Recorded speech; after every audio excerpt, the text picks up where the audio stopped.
This is the Detroit Sports Podcast Network. I was trying to get it how I live.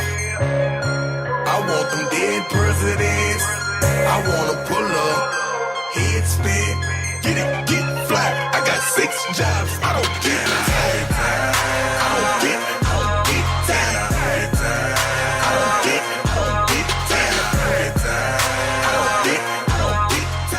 And Doc, we're still not tired here on Bad Hombres, episode number 7, almost episode number 10. That could be a big one. We're hoping to make each and every single one special, fresh, and this one is episode number 7. Once again, I am your host, Vito Jerome Churko, alongside the Doc, my sidekick, and partner in crime as usual from the Doc and Jock podcast, the signature podcast of the DSP network. Doc, how's it going today? Vito, welcome to the weekend. I look forward to chatting with you on this very fine podcast. Thanks to everybody that's been downloading and supporting our fine project here on the Detroit Sports Podcast Network. The free, easy way to support us, check out our website, DetroitSportsPodcast.com. Now, it's interesting in that before we record a podcast, we talk a little bit, and it kind of seems like the vibe that I was getting is potentially you and I might have different kind of sense of humors, and I want to talk about that for just a minute before we get into the meat of the podcast. But for me, as you can tell, I'm a Jimmy Kimmel, Adam Carolla kind of guy. I like potty humor. I like sarcasm. I like kind of overt sexual jokes. I like people to kind of, what they say, to be not politically correct. I like people to kind of push the boundaries. And what I see is there's a lot of political correctness now in comedy where these comedians don't feel free to say maybe racial jokes, or they don't feel free to kind of test the limits and push the boundaries. But those that do, like an Adam Carolla, like an Amy Schumer, they sometimes find controversy. But for me, I love it. I don't begrudge anybody for saying anything because I know it's in the name of comedy.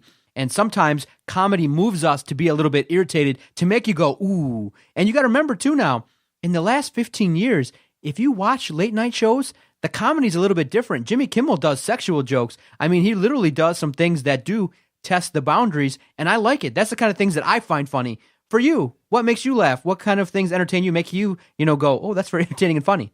Well, typically not you. But for me, it's always, whatever I really think of as funny is what I have found. But I get the sexual humor. I need some sexual healing once in a while, too. There's some nice humor. And I like sarcasm a ton. You can tell, you and I, with me and you, how we interact, I'm highly sarcastic, so I love sarcasm too. And I love these guys that are so creative, like a Jimmy Fallon. Let me bring him up again, but Fallon, man, with his viral videos. I know Kimmel's done it too. But I like the stuff that is a little bit of crossing the boundaries. I like that too, by the way. So I'm not totally opposed to it. But I've realized that you don't like the political discussion at times. I know you're not really for that. I'm more for that. Not that I'm a political genius or political mastermind. I barely even know policy of the current president and whatnot. But I like to talk about what's right in my opinion, what's wrong in my opinion. And I like to get your opinion on all that because I think it's good to have both sides of the argument. So I see where we don't totally see eye to eye on that stuff, which is good though. I think that's really good in producing lively banter for the podcast too, Doc. Yeah, I got an opinion for you. I'm calling you to the boardroom. You're fired. You're fired. You're fired. Oh, You're fired. Big Donald. You're fired. You're fired. He loves uttering that phrase, doesn't he? You're fired.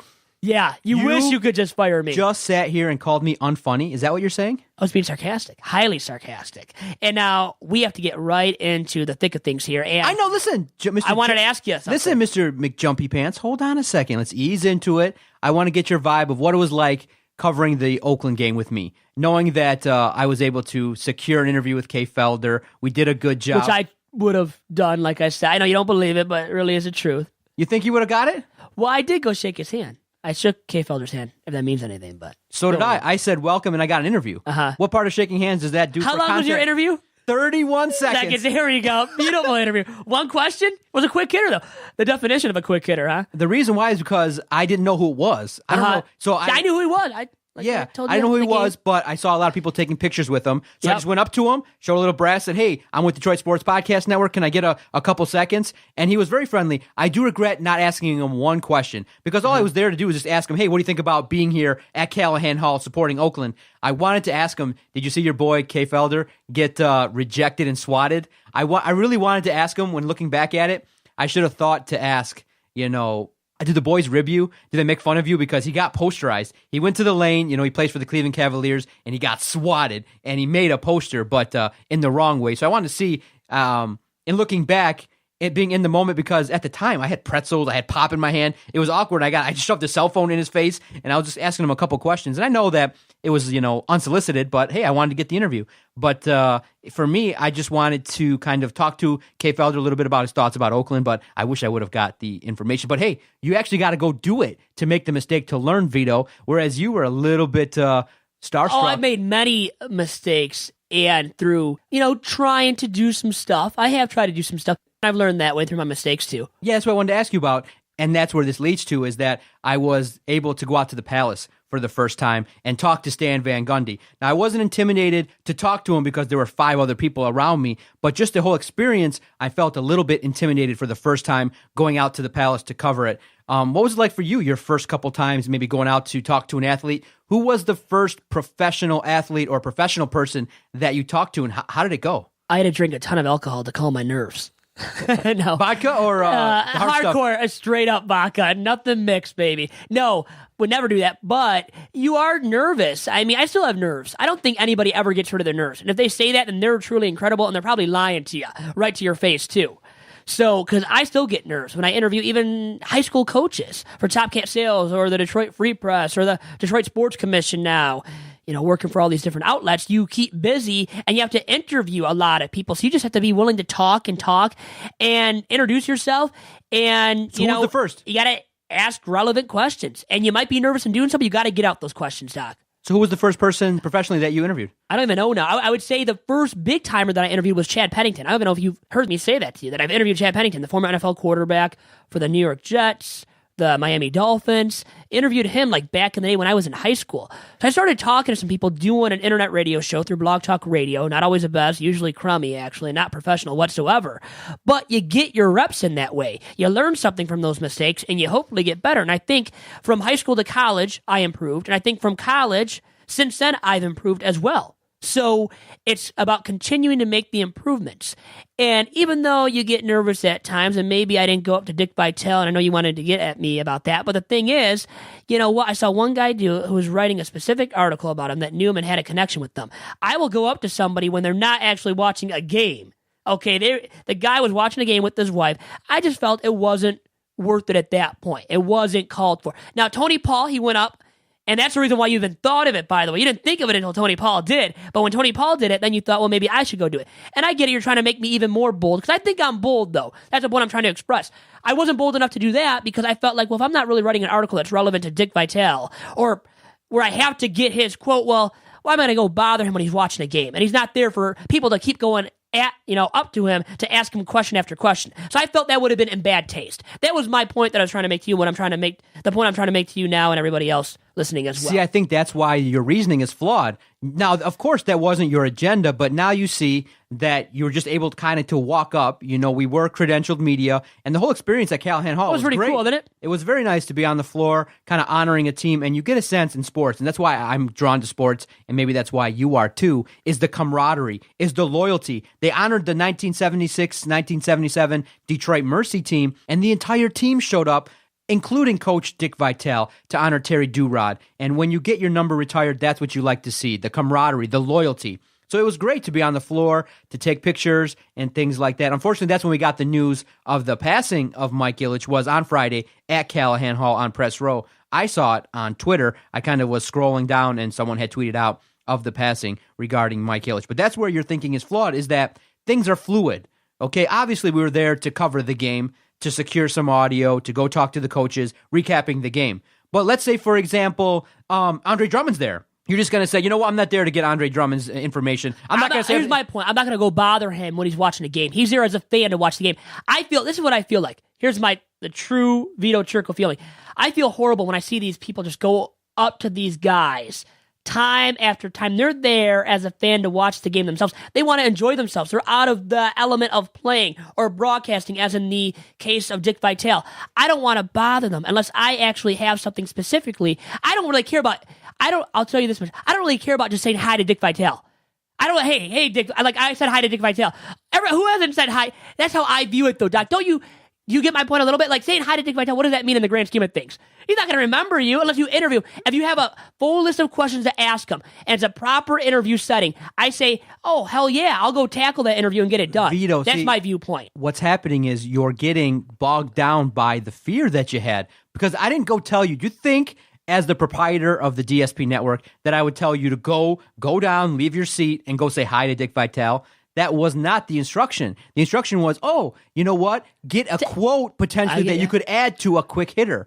So that was the quote, was go down there and just say, hey, ask him. It was not to go ask him, yo, what's up? Nice to see you. Well, I didn't want to bother him because you have to start with that. He doesn't know me. I know you got to be proactive and go and just say hi to people. But I'm saying I've done that before. See, here's the thing. So I'm trying to tell you, I've done that before. Yes, you have, but I think your fear got the best of you because you don't even remember the instruction. The instruction was not to go say what's up and to bother him. The instruction was go up to him and see. And it's not for me. I probably would have done it, but seeing that you were a little uncomfortable, I didn't want to maybe ruffle the feathers because it would have been a little bit we wouldn't know what the reaction would be. But the instruction was go down there, introduce yourself. Hey, I'm Vito with the Detroit Sports Podcast Network. And he'd be like, who the F? Doesn't matter. He hears it. I'm just saying. Yeah. He hears it for the future. So now he knows who you are, who you're with. Yep. Can I just get one quick comment? Take a notepad regarding your time here. Hey, I loved it. It was great. I love being back here in Detroit. That's all of 4 seconds. Now you have a quote that you can throw in there to an article that you did. Did you not do an article at the time regarding the wrap-up of the game? Is that not what you did? You did a wrap-up. I don't remember doing an article. Yeah. Did I do one? No, I did. Which was past deadline, by the way. But in essence, what I'm saying because is... I wasn't being paid, by the way. Yeah. Getting brutal. That's why I was. But the whole essence is you want to be able to do that for your article, and so that you can go up there and practice. Because in the future, if you want to talk to Dick Vitale, maybe it'll spark his memory if he has a good one. But that's what I'm saying is that... I like that. You got to just come under the bus nonchalantly if he has a good one. Yeah, exactly. So next time... Don't be hesitant. And so what? That's what I'm saying. The worst thing he'll do is say, sorry, I'm busy. Okay? But if you piggyback off of what Tony Paul did, you obviously know that Tony wanted to add a little bit of a snippet of information, but you're on that level, Vito. That's the part I want you to realize is, you're not bothering anybody by going and doing it. He's there. He understands. Hell, he wasn't even committed to the whole game. So wasn't that funny too? Seeing that he left at halftime, right? I think he did. And we got to talk about something else. I'll second, but I want you to finish your thought. Yeah, first. but for the future, be in the mindset you're not bothering anybody. Okay, in the essence, if they don't like it, he'll just say no, and quickly, he'll say that to his boys or his handlers. Like, listen, I'm annoyed. His boys, his handlers, his wife, his posse, his entourage. His wife was. I think it was just him and his wife. But. Exactly. There was nothing big time about it. Next time, I might show you and just do it. Now, of course, I'll be honest. I'll admit it. I was intimidated. It's Dick Vitale. Baby, primetime PT Pier. I was definitely intimidated. But next time, go out there and make the effort. So don't be like a little bit afraid. Don't be somebody that's just like, hey, I wanted to go say hi to him. No, the purpose was to go and maybe get a quote that you could have added to your article and also add to your, resume and things like that, because I do see bright things for you. And Thank you for saying that. After all this, we just said to each other. The reason why I push you to do that stuff is because I really believe you're a good journalist. You're a great writer, and you will do big things in Detroit or elsewhere. If you go to Timbuktu or Albuquerque to start your career, I see big things for you.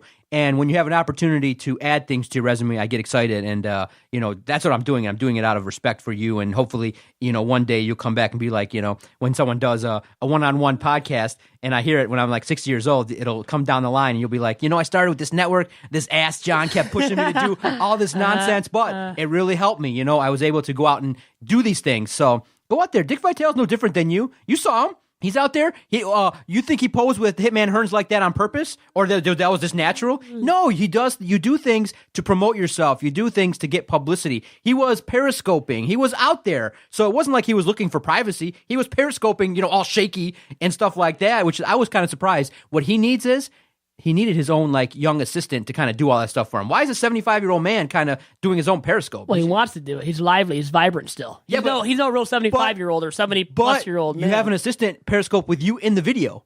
You know what I mean? He doesn't need it. It's Dick Vitale, man. Now, you'll need that when you're 75 because you'll want that, I bet. But the thing is here, I wanted to also bring up his Twitter feed. We saw him tweeting out himself, which I think we've all realized that because he'll like use all capital letters. And the funny thing is when he was tweeting out some stuff, he tweeted out something about Detroit like being there. And I think eventually about Mike Ilitch too, about his passing. But he spelled Detroit. Did you see that? I know we looked at it together actually. So you saw the tweet. He put Detroit. No longer Detroit. He forgot the D, got rid of that, and put Detroit. That was very funny to see. But yeah, we can now proclaim he does do his own Twitter. He does do his own social media, and it was nice to see Mr. Vitale, and it was nice to be in the environment. And so I did want to give you credit for the Metro Series coverage that we did. It was fun. It was. The going to practice, the being at both games, being that from 2 years ago when I saw that reporters were going out there, I really wanted to be a part of it. And to go to both games, I got a sense of the vibe and the entertaining value of it, and the ability to cover it from a reporter standpoint was very fun. So I give you credit for that, and piggybacking off the network to get the credentials was awesome, and it was a great time, and I give us credit for that. But we can do more. That's always can always do more, right? That's always the way. That's the attitude I always want to have, is we can always do more. And, from me just going up to Kay Felder, you not going up to Dick Vitale, it's all part of the learning process. But the articles that you wrote. You want that one up. You got the one up. You did there. But you're pushing me, and I get that, and I credit you for that, too, for pushing me, too. All right, Vito, this week was Valentine's Day, and for guys like me, it's kind of one of those days when you see it on the calendar, you start going, dang it. Because there's an expense that's tied to it. You got to go out there and get a card. You got to go out there and do something to show your love for your wife. I'm of the opinion, though, it's just a Hallmark holiday, in my opinion. I try to show appreciation and love for my wife 360 days a year. Because you do. There's 5 days a year where you kind of just want to be alone and not want to talk to the missus. Do you get 5 days a year? That's all allowed. Oh, yeah. Because if you take more days, your private, she starts wondering, hey, are you giving attention to somebody else? And I'm like, of course, but I'm never going to get caught. Because you would keep it under wraps that well. No doubt about it. No one's snitching on me. But in essence, Valentine's Day is tough, as you get older, because you feel like people compare, and Facebook and social media makes it really tough in that you see, I saw about maybe 2 years ago, I did a radio spot with Adam on The Patriot, and we got to meet a woman named Melinda, and she's also a reporter in town, does a lot of different things. Her husband writes her a Post-it note every single day. They've been together about 1,000 days. She wrote and put on Facebook every single day for her entire time knowing this guy. He's written her something of appreciation and love. 1,000 straight days. I said, every day? And she responded back and said, yeah, every day he showers her with affection and love. And I'm thankful my wife isn't friends with her because, I'm probably... Because you haven't taken anything from that, huh? I'm batting 25% on that front. If I knew my wife 1,000 days, about 250 days, I've told her I loved her and showered her with... I tell her I love her every day, but like writing notes of like affection, all that, I kind of keep that under wraps. I'm like, listen, I go, you know what? My proof of love was that ring that you got. That was not, cheap. I got you a nice ring, and that's my way of showing you that I loved you. Is that, hey, we got married. I put the ring on it. I'm not cheating on you. I'm a loyal, faithful husband. I go to work. I have 6 jobs trying to support the family. So that's what I need. But nowadays, you got to keep showing the love. You got to keep showing, because every year there's families going on vacation. There's, presents for their birthdays, and people want to share it. Look what I got. Look what I got. Look at this. And I'm like, oh my God. So for Christmas, I had to really go overboard and spend some money on the missus. But this Valentine's Day, the good thing is there is some perspective with my wife. She is really smart, and financially we're well off, but we are really, we make sure we're smart with our money, so we don't just frivolously spend. So this year she said, hey, take it easy on the spending. It's okay. And we both did that. So I got her something nice. I got her an opportunity. What I like to do is, I'm not really a presents guy, because I'm really bad at listening to what people want and stuff. Oh, I've noticed it, yeah. Exactly. So what I did was I was able to and I love it. I'm a guy that I don't care what people think, in that I like getting people gift cards. Let them go and buy what they want, or just give them cash. It works for me perfectly, in that I've never felt like if I've given her a gift card of whatever value that she's been like disappointed. No, from time to time, what I do is also with the flowers. Not every Valentine's Day does she get flowers. Like every 3 years, because it makes it more meaningful. You make her wait for it. You make her really want it. Yeah, exactly. I don't get flowers. I get flowers once every 1,000 days. You make her wait for it. I make her wait for it. So when she does get them, there's some that she really is accepting of them. She's accepting of the flowers and doesn't She's like, why didn't I get these a little bit earlier? But yeah, put 1,000 days earlier. But anyways, So that's my lesson to you is you can't, I mean, I know women are sensitive and things like that, but if I heard I love you and got a note every single day, by the 1,000th day, I walk out. no, I don't want to love you that much. No. By the 1,000th day of my wife giving me a note, I just wouldn't value it. But if I got one every, year or so that told me how she felt about me, I think it would be. So are you telling her that you need that right now on this podcast? Oh, yeah. That you need a note once a year? Oh, yeah. I responded to Melinda's post by saying, you know what? I got to get my wife to write that for me, telling me every day how special I am. And I also thought that you like giving cash and the gift cards because then you don't have to really be thoughtful. You can just give the cash. Hey, go do what you want. Go spend this money on whatever you want. What do you think about Valentine's Day and these Hallmark holidays? Like, there's another one in October. What is it? Sweetest Day. I thought it was. I don't do Sweetest Day. I don't do Valentine's Day either. I do V's Day, Big V's Day, Big Vito's Day. So this is Vito's Day. That's how I officially term it as. Valentine's Day at least was. But for me, also, I was going to say that the Hallmark holiday, you calling it that, I think is almost like a cop-out as well from going full-fledged with it. I think for a lot of guys, like me, I even view it as that, though, Doug. I'm not going to lie to you. I don't think it's that huge of a holiday, but I think you do have to give your significant other something. And you did, and I think guys do. I mean, think about it. If you didn't give her something, though, if guys don't give their significant other something, what happens then? That significant other is going to go after you, right? And let you hear about it. See, my wife does good things in that she drops hints, too. She's like, don't forget it's Valentine's Day. I'd be really sad if you forgot about it. So wait, time out. Would you forget that it's Valentine's Day if she didn't give you an update like that? No, I don't forget, but, sometimes she'll drop the hint that maybe she wants something or that her, attachment to me is lower than, normal. Because it ebbs and flows. When you work, sometimes you get busy, and sometimes the connection with a significant other is not always like lovey-dovey. There are some times you get on each other's nerves. There's times where, you say something you're not supposed to say. They say something they're not supposed to say. But sometimes you realize, hey, you got to connect again, and you got to, show appreciation and love for the person. So if you check out my Facebook page, I did send out some pictures. You see that? I saw one today, and I saw one before, like a few weeks ago, you showing appreciation to your wife. And I was thinking you were in the doghouse. That's why you sent that out. Were you? Was I right in that calculation that you were in the doghouse, and that's why you sent that out? Vito, I'm the boss. I'm the big boss. So no, I'm never in the doghouse. But sometimes you do and say things that you're not supposed to, and you have to. Well, you don't know that you're not supposed to, but then she tells you you're not supposed to, right? So you have to, as a guy, and in the practice, I work with a lot of couples, and the hardest thing is getting guys to kind of be a little bit more sensitive. And hey, I'm a sensitive man, and I'm a progressive, and I show my wife appreciation. That's why we've been married since 2010, been together since 2008. We're going strong, and it's because I'm great. That's just it. You're a great man. I'm a great guy. Can never do any wrong, and I bet Andrea would say the same thing about you, Doc. And I would say the same thing about you if I was paid a lot of money. Now, moving on. You said showing appreciation and love. You do that to your wife, and you have for Valentine's Day. Now, how about in the form of sending a dick pic? Now, I wanted to bring this up because I have a family member whose boss has been sent dick pics from a guy that she matched with, not on Tinder or anything like that, which I've been on. I like Tinder, but Match.com. And we'll get into Tinder in a second. I know you have a follow-up about that, but Match.com. This lady, this family member's boss, got a picture of this guy's dick. Literally, this guy's dick. My question is, and I guess we need like a female on here, do they really like that much to where it's highly appealing and they want those to keep coming their way? I mean, I guess we can't properly answer that question.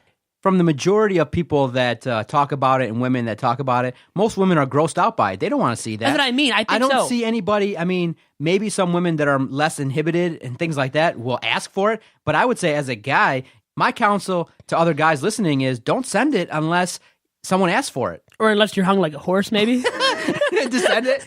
just show it off to everybody. Well, yeah, then you do it, right? Like Greg Oden. I just was watching a documentary OTL did, Outside the Lines, that is, on ESPN. It's like an exclusive interview with Greg Oden.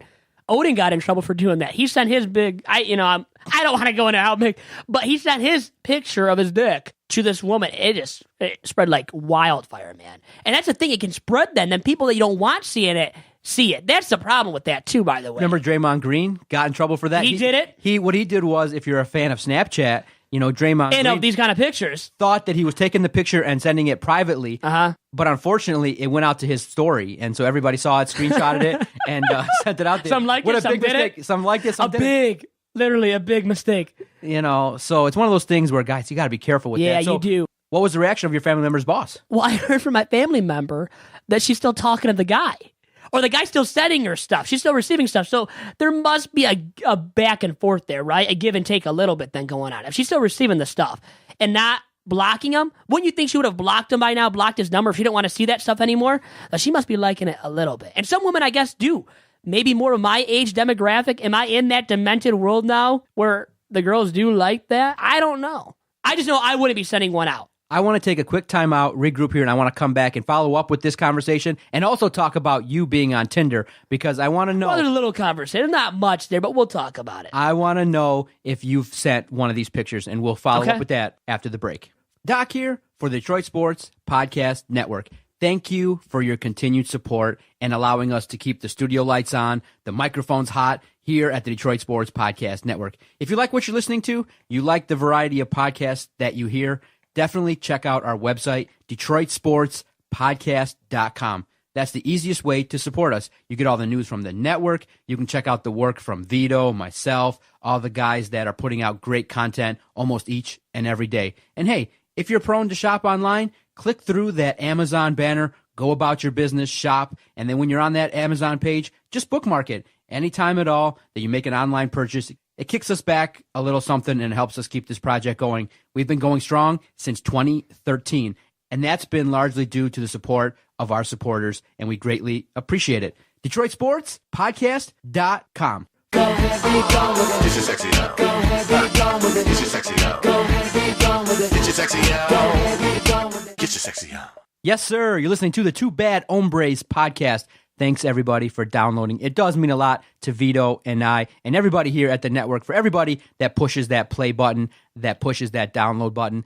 Follow us on Twitter at the number 2 Bad Hombres. You can check out all the great stylings from Vito and myself. Check out all the news regarding the show. And I do see big things for this project, Vito. The Two Bad Hombres podcast makes me smile every time we get a chance to record and shoot the breeze. But getting back to what we were talking about before the break, you had said that you were on Tinder, and I definitely want to get your sense of why the hell are you on it and what do you do on Tinder. But I know people do send inappropriate pictures both ways, not just guys. Sometimes, younger women sometimes feel the need to get attention by doing that, but I don't see you, dropping the drawers and whipping it out and taking a picture. But have you ever sent a nude photo, maybe from afar, not up close, but maybe at a beach or something, or at a nude facility? Just say, hey, let's just snap some pictures. Have you ever snapped, maybe not sent it, but have you snapped photos of yourself inappropriately? Maybe of my butt. No. Or somebody else, and I'm telling the girl that's me, and then it's somebody else that's not even close to being me. But no, truthfully, I've never taken a photo and sent it to somebody via Tinder. I will talk to girls. I don't mind doing that. I mean, I'll talk to the girl and be upfront with her, and we can giggle and laugh and have a good convo. But I think it's not a lot of good back and forth on Tinder, by the way, with the girls. They're not very giving of themselves, of info, to me at least. So I don't always enjoy that aspect of it. But I've never sent anything on Tinder. I've never sent a dirty, nude, inappropriate photo, any of the above categories that I just brought up. None of that has ever been incorporated into a photo that I've sent to somebody, and especially to a girl. Okay, good. No, I know some guys do it. I don't. And the thing is, I still think of this too. My career is in mind. What happens to my career if I send one of those photos and that gets out there, and it's out there, it stays out there on the interweb. It's not going away, man, because people take screenshots nowadays, and then it stays on Twitter because you can tweet it out, that screenshot, and then you never get rid of it totally. And you got to live with that. That's a lot of crap to deal with. Oh, I know. It would help my career, no doubt about it. Well, at this point, you need that to happen, Doc. You got to need that. And maybe for the ratings of this podcast, it would be better if something like that from you or I went viral. But I don't think we're aiming for that. And we'll still have our fun here on this very podcast, so Doc. So what's on your Tinder profile? Why did you make a Tinder profile? Have you swiped left for like a lot of times? And well, right's the way to go. Left is... well, no, left is no. And right is I accept you. Yeah. Okay. The thing is, I've done, well, you do both. You see what you like, you don't like. See, a lot of it truly is based on, well, do you think the girl's attractive? So it's not the best dating app because of that. I mean, it's not going to really lead to you meeting your future wife. More than likely, I guess people have through Tinder now.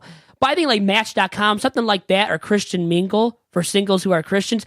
I think they go on there, they maybe meet their match, who is their mate, their partner for the rest of their life. I think that's more easily used for that purpose, for meeting your partner, your life partner. I think Tinder is not really for that. Tinder is that hookup, dating app, which, hooking up is not for everybody. It's not for me. I don't get into it. I'm not really going for that. So Tinder is not always the best because of that reason too, Doc, to say the least. Yeah, I would say that I've never. And yet Tinder's really not for you, huh, Doc, at this point of your life? You know what? I don't know if I shared the story, but somebody made a plentyoffish.com profile for me as a joke and things like that, but I never went on a date online or things like that. I just didn't really Wait, when this was made, were you already married? No. This was, okay. Before, when I was single, somebody made a Plenty of Fish profile of me, but I don't even know what the heck that is, by the way. I've never used online dating to find a date. I just felt like you just hear too many stories of online couples that meet that way. It just goes wrong. You got to sift through a lot of weirdos like yourself. You got to see me, maybe see a fake profile of you, which I've already created on Tinder. By the way, you're getting a lot of matches as we speak. But did you hear? But it's not for everybody. You're right. But did you hear what these companies like Ashley Madison and Tinder sometimes allegedly do? There are these fake bots that will like your stuff so that, Match.com will say, hey, if you're a free member and you get a like or a match, it'll say 50 people have liked your profile, but you got to pay more to see who. And most of them probably are just robots. I've seen those bots, yeah. Yeah, so it's just one of those things where if I knew and I was absolutely certain that there were no bots on these sites, then I would be more willing to maybe sign up for one if I was single. But there are bots, and you know what? That's shady. That's them. That's these user bots out there enticing you to pay for the service. I know Tinder's free, but is there an upgrade where you can get like the Tinder Boost or something? So you have to pay for that, obviously. Exactly. And they say you'll get more matches and stuff. I don't know if that's all true. And then there's the bots. I mean, there is that. And you know what? I've had some bots, like where I've swiped right or whatever. I've gotten a match with the bot. Then the bot's there, and you got to deal with that crap. And you obviously just get rid of that bot eventually, because you don't want to deal with the crap. Because you can tell it's fake, though, too, by the way. You can tell with those Tinder profiles. is an application that's not used to find a mate. You're looking to hook up, Vito? I was Well, no, shocked. I just said no, not really. That's why it's not really truly. It's not truly for me. I've realized that more and more. I like it, though, but it's not the best go-to dating app. If I was really trying to find a partner for life, it would not be Tinder.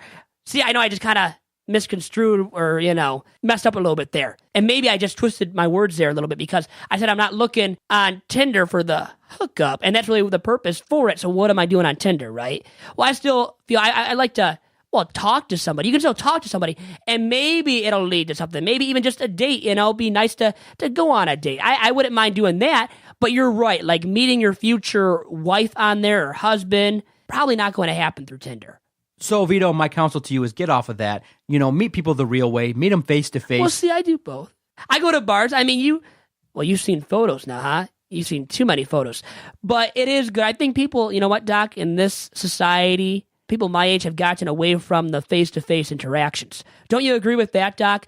Where there's too many people that are behind their phones all day long. And I do it a lot because of work, but people get washed away by their phones, by social media, and they're on their phones all day long. And I know I sound a little bit hypocritical, but once again, I do a lot of my stuff on my phone because of work. And I think you do as well. You're on your phone a lot. I mean, we search on Twitter for sports news and stuff like that.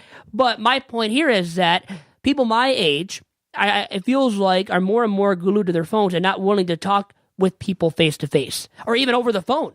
Haven't you seen that as well? No doubt about it. That's one of the biggest things in working with kids and families is that kids get addicted to their phones. It's one of those things where as a society, we are glued to our phones more and more. But I also look at the plus side. I think we're a smarter society. I think, you think we're so all because connected. of it?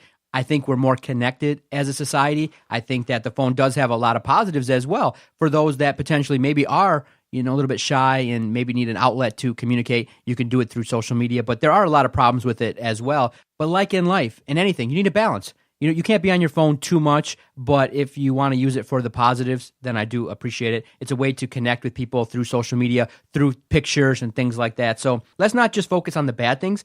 Cell phones do offer a lot of things that are entertaining too, like instant connectivity to videos. It allows me to check out videos and pictures of things when you're droning on and on about something I don't want to listen to. So it's great. Which you were doing just now. Yeah. So I don't want to focus too much on it, but for my opinion, online dating is not a way to go. I think that you should just, go out there and meet somebody the good old-fashioned way, recommendation, a church, a school, find people that are, compatible for you, and, hopefully everybody out there gets a chance to find their right match. And start going to church. There's a reason right there to start going to church and to become a little bit spiritual. Now, I wanted to ask you, what age is too young, you think, for having a phone?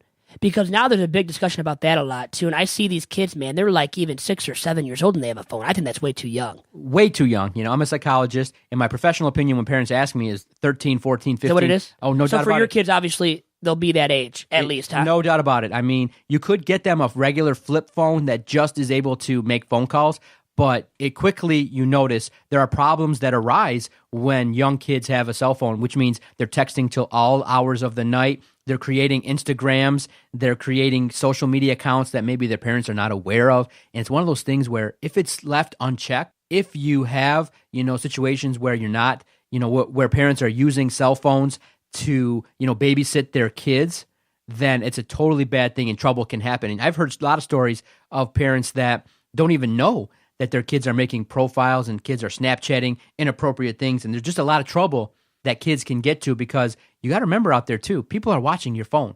People can have access to it. Even though you say, hey, maybe a Snapchat is only, seen for, 10 seconds or so. Hey, if somebody screen grabs a shot and makes it go viral, a lot of problems can happen. So minimum 14, 15. If you're a parent out there and you're listening, I would say do not give your kid a smartphone.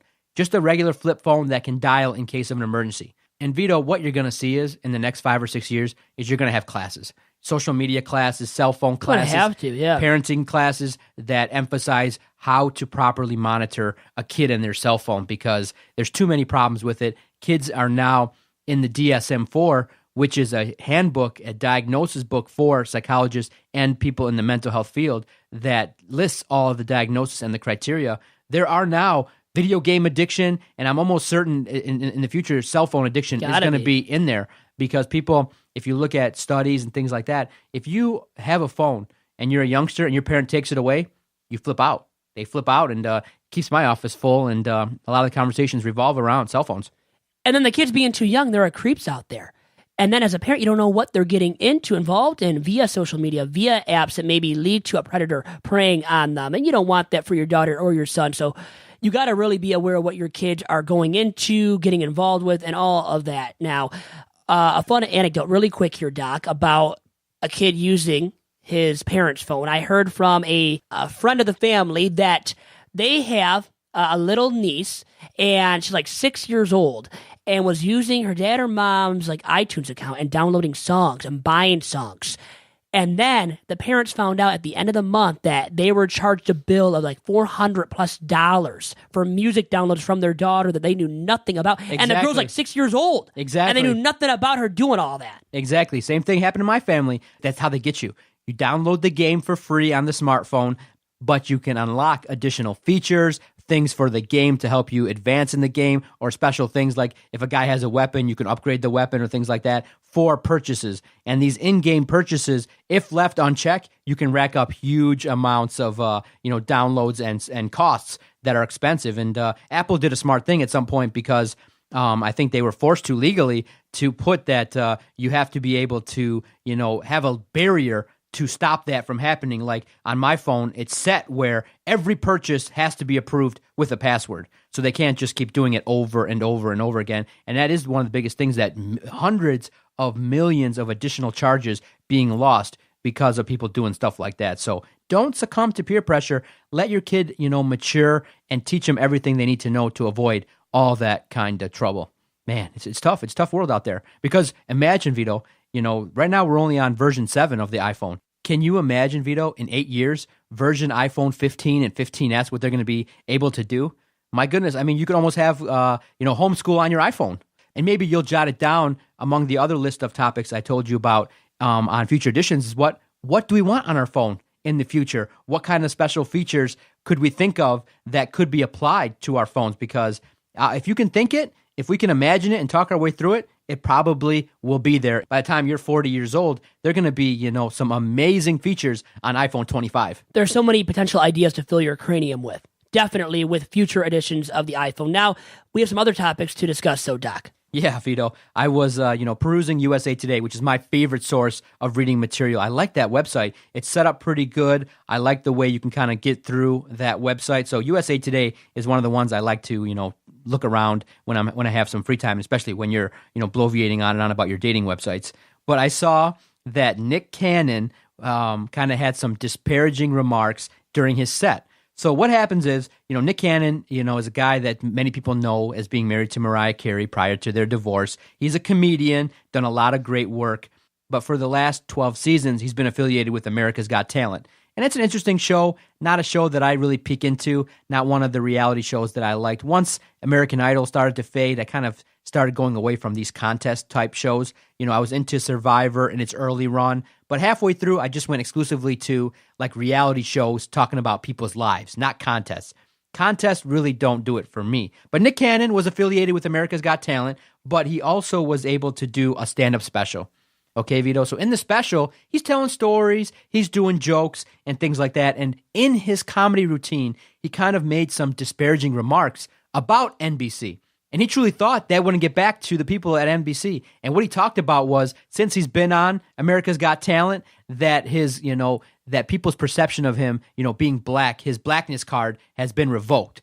And many more of the crowd are white people. And he's like, look at the crowd out here. It's mostly white people. That's because I'm on America's Got Talent. My, my black card has been revoked.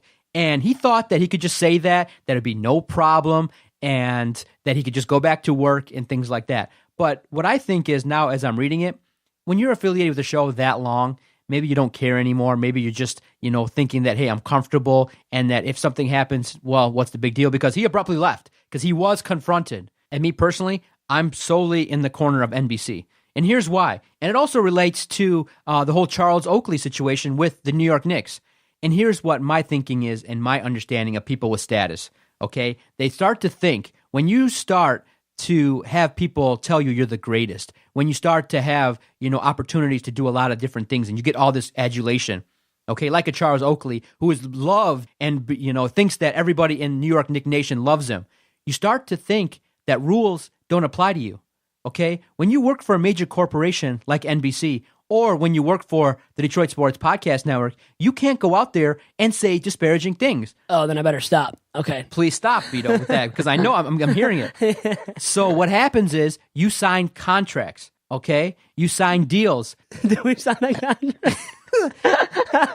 Yeah, of course. You don't. I forgot. Yeah, we did. The problem with you is you're always in breach of the contract. I am. So we have an agreement where you breach the contract, and I take back the money that I'm paying you. So it's a fair deal. Yes. So you underdeliver, and then I don't pay you. So it's a great relationship.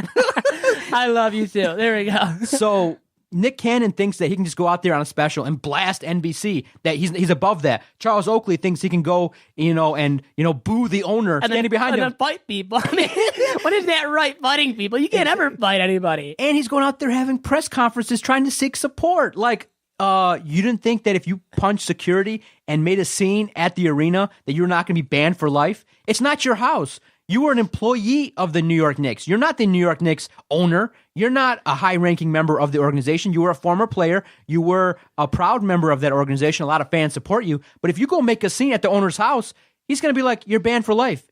Dolan doesn't care, obviously, that he's taking a beating in the media. He doesn't care that his president is out there ripping his best player. Dolan is an owner, okay? And when you're an owner of something, you make the rules within the law, okay? So if Dolan comes out and says, I don't want Charles Oakley to ever step foot in my building again, the Madison Square Garden, it won't happen. And you can go out there and cry your heart out. You can go out there and go to the media and seek support and have all your press conferences. But if you're Nick Cannon, if you're Charles Oakley, you can't do these things. You can't go out there and disparage NBC and hurt the brand. So Nick Cannon leaving America's Got Talent because he felt like, his how people viewed him changed, that's on him.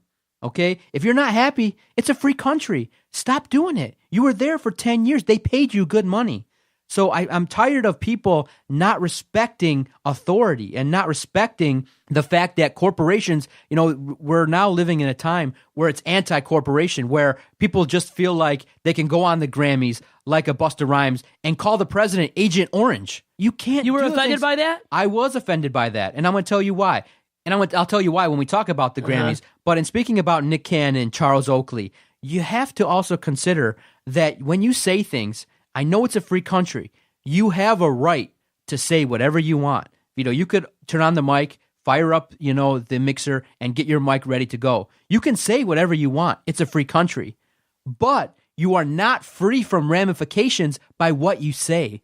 And I think that's what people of elite stature, people who get to that super high level and their narcissism goes super high, they forget, okay? And sometimes my wife checks me, you check me, Adam checks me. Sometimes you forget. You're free to say whatever you want in this country. Yes, you have that right. But the things you say will have an impact, okay? We just read that, Josh Elliott from CBS was fired because he went out there and announced early that he was leaving, and it kind of sent the company into a tailspin. What happened? He got fired. And I think people need to realize, and I'm going to get off my soapbox here and let you talk, but I'm enjoying myself here on this rant. Oh, I know that.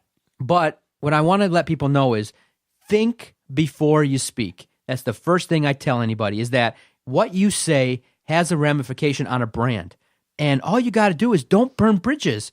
Just go out there, do your routine. If you want to slam NBC, don't be under contract with NBC. You weren't really pissed off when they were writing you a check every couple of weeks when you had your contract and you were on TV.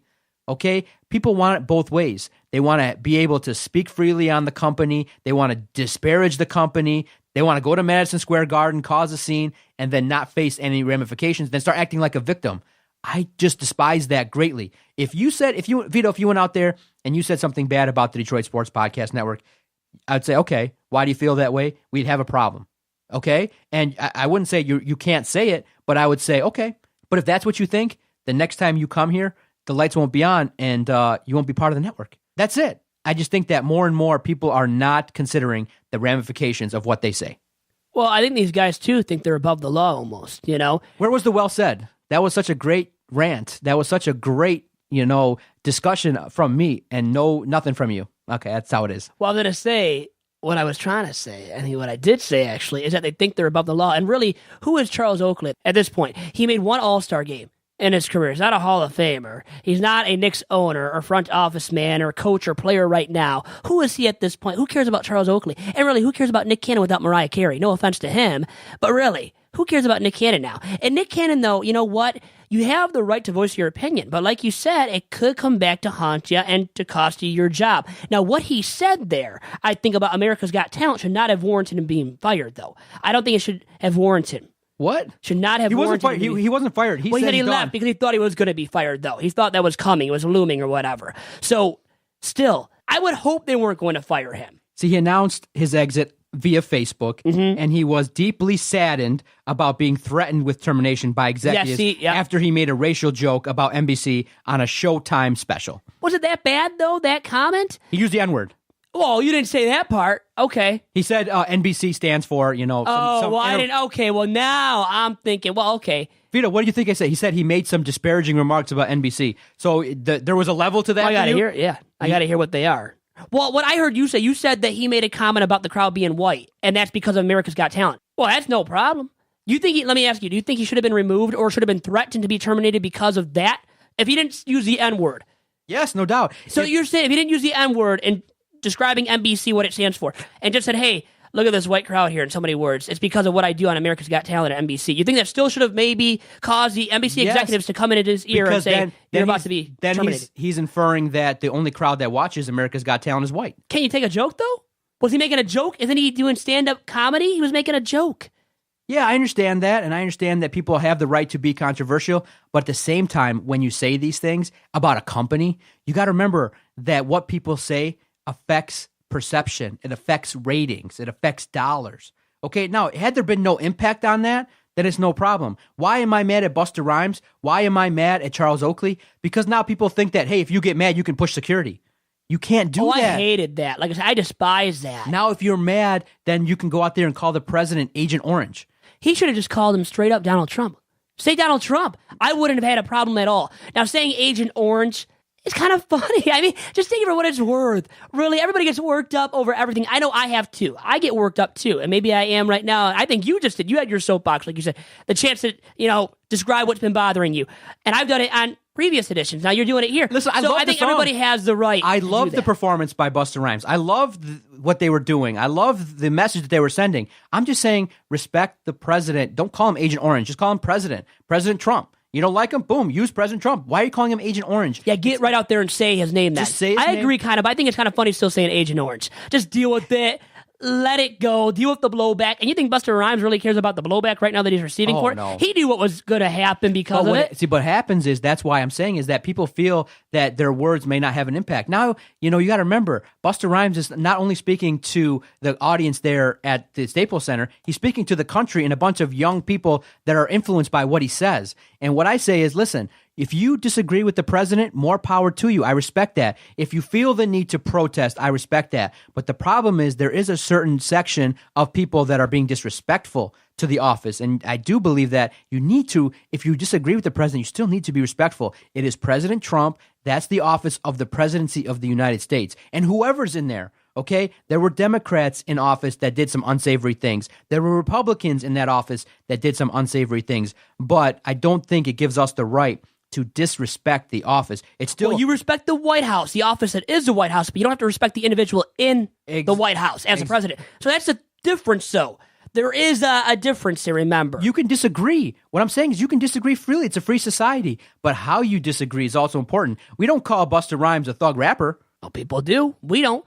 But I'm saying people do. But don't you think... And people will call Trump that, what he did. But don't you think that if he hears that, then that he would be offended by it and would maybe look to be a little bit more sensitive? Just go out there, speak your mind. What I'm saying is, leave the derogatory references to the president and his office title. His name is President Trump. Forever. I thought you meant leave the derogatory remarks to Donald Trump so he can say all those derogatory remarks as the president. But my point is, you know what? We have the right to voice our opinions and to say whatever we want, as long as they're not too offensive. But if we get to the point to what we're trying to get across about Donald Trump and his divisive rhetoric, to what he's done with the travel ban and these other issues related to Trump, then we're hitting the matter the hardest. I say just go out directly and say the guy's name. But once again, I still think it was funny. And truly, it wasn't that offensive. And if Trump was really offended by that, as he has been with, Alec Baldwin portraying him on SNL and these other people impersonating him and going at him, making fun at him, or fun of him, thing is, deal with it, buddy. Once again, grow a pair. That's just how I view it. Every president in the history of the U.S. since SNL has been alive has been made fun of. And I think every president in the history has been made fun of in some capacity by comedians and other people. So just remember that, too. Busta Rhymes had the right to go out there and poke a little fun at him for his skin complexion. And it's not like he has a disease, and that's why he's orange. So, I mean, if he was doing that and he knew that he had a skin disease or something, and then he's going after Trump, that's totally in the wrong.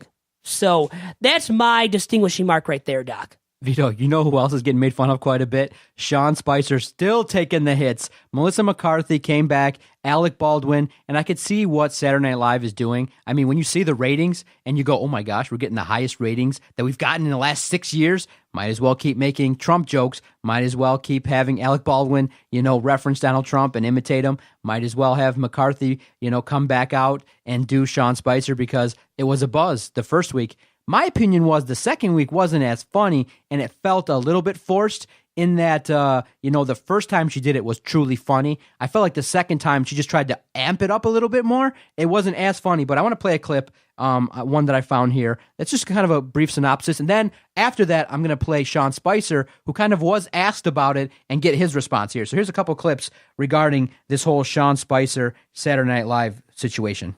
Actor Alec Baldwin returned to host the U.S. sketch comedy show Saturday Night Live, his 17th time this week to do so. Yeah, he reminded everybody about that. But it was Melissa McCarthy's encore performance of White House Press Secretary Spicy, we'll call him, Sean Spicer, that kicked off the big show with some laughs.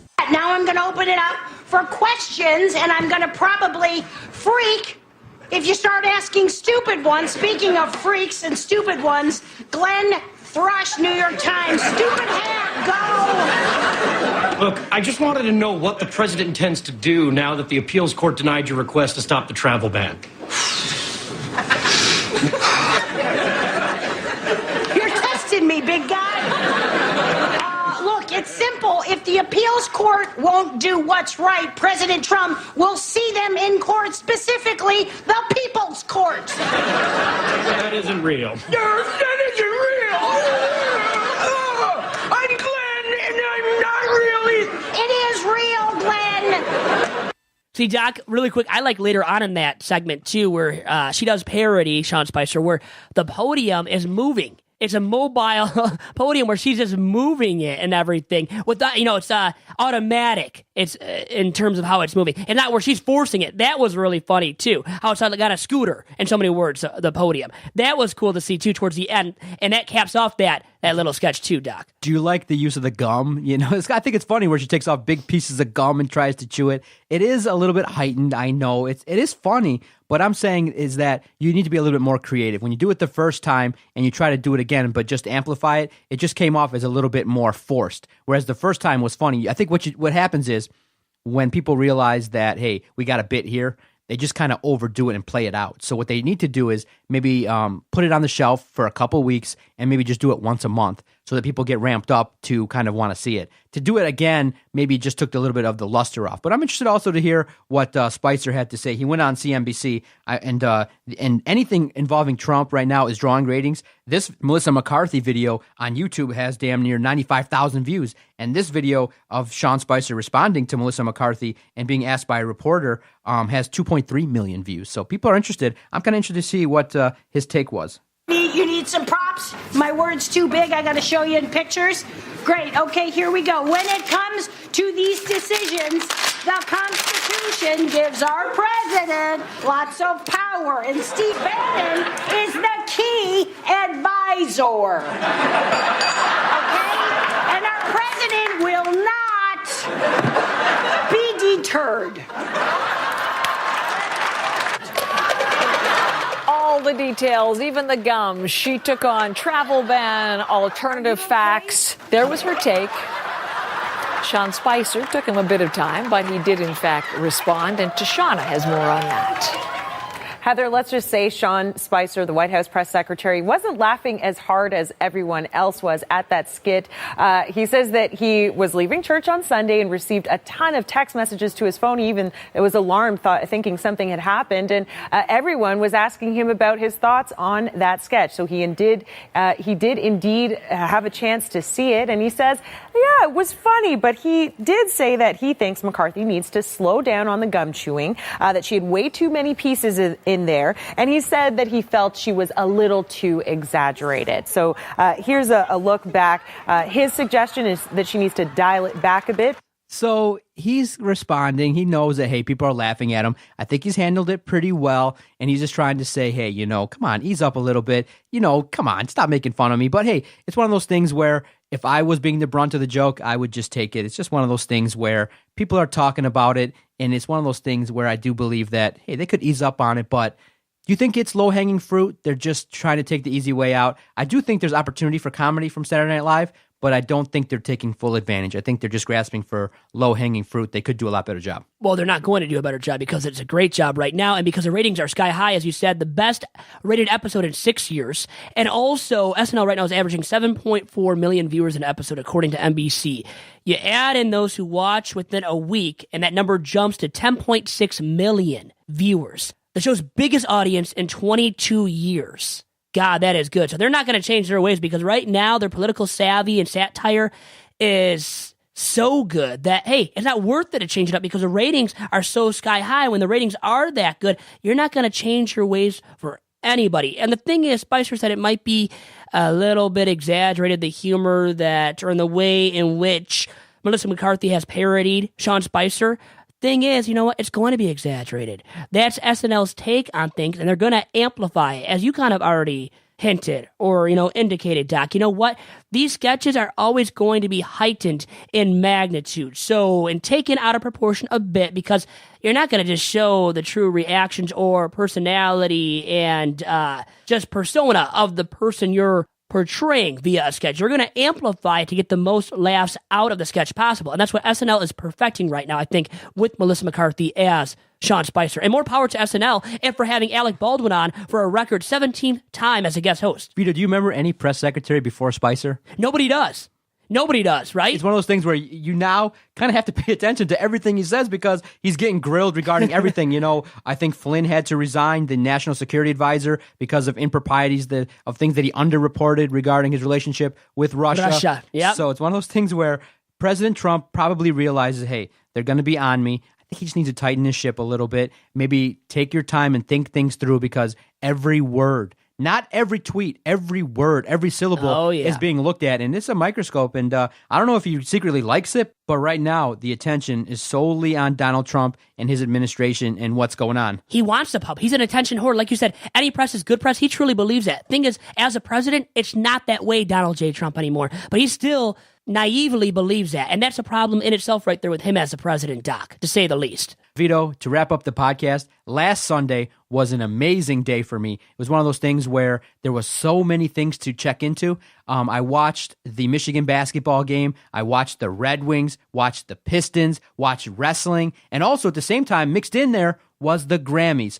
So what I'm able to do is, what a blessing it is to have this thing called the Fox Sports Go app. If you're able to have a provider like a Dish Network or a DirecTV or a Comcast or a provider that does carry Fox Sports Go, it is amazing because what it allows you to do is watch your regular TV and watch the games on the site. I love streaming games on my phone. But what I was able to do was also check into the Grammy Awards. I didn't think I was going to want to watch it all the way through, but when you open the show with Adele, you got me hooked. I mean, when she sings, it's like she has a gravitational pull over me. I love her voice. Now, everything around her, her appearance, the things that she stands for, I don't really know her that well. All I know is when she sings, I can just close my eyes and listen to the beautiful words that come out of her mouth. And I loved it. But then her first performance was amazing, but it was a similar song that she did last year. So that was quite interesting. But midway through the show, she's honoring George Michael, who passed away. And obviously, they have a connection being that they're both English and things like that. So she wanted to honor him. But Vito, it was pretty obvious halfway through the initial take of the song Fast Love, honoring George Michael, you could tell something was off. Either her tone was off, something. You just knew it wasn't as crisp. And halfway through, she stops it. She stops the performance, shows big brass balls, like, sorry, she's swearing. Hell no. She's like, I can't do this. I know I did this last year. I just want to start it over. So in live TV, she started it over, and I was very impressed by it. You know what? When you honor somebody, you want to show them respect. And for her to be humble and say, listen, I messed up. This is wrong. I initially thought that it was a technical problem on CBS's side, but she was able to just come back and really do a great rendition. So all in all, I thought the performance was great. I give her credit for being able to do that. Stop the performance. Get it right. That's all you need to do. Get it right. She was a diva, but she did the right thing in being a diva there. Because instructing the band behind her, specifically to start over that song, what a great tribute to George Michael. It was classic. And somebody she really has looked at highly, and for her, she didn't want to mess it up for him, so I think she did the right thing in starting it over, and that was great to see. It was a very nice tribute.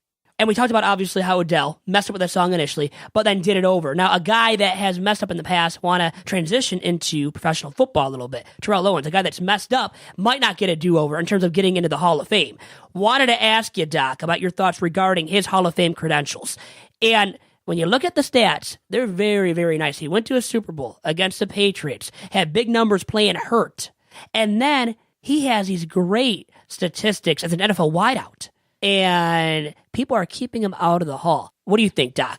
There's no doubt about it. They're just punishing him for his attitude. It's one of those things where eventually he's going to get in. He's got great numbers. Just one of those things where you look at it, the writers realize, hey, we have this power. We're going to really take it to him and not let him into the Hall of Fame. His first couple go-rounds and things like that. But he'll get in. He'll get in. It's just the writers being a little bit, upset and frustrated and taking it out on the fact that they're really not looking at the numbers. They're looking at his personality. And how about those character flaws? Should they eliminate a guy from Hall of Fame consideration? I don't think so either. Stats and what kind of impact he had. He's got the numbers that put him in. His numbers are similar to other Hall of Famers. He will be in, just probably not this year, next year. They'll make him wait a little bit, make him squirm.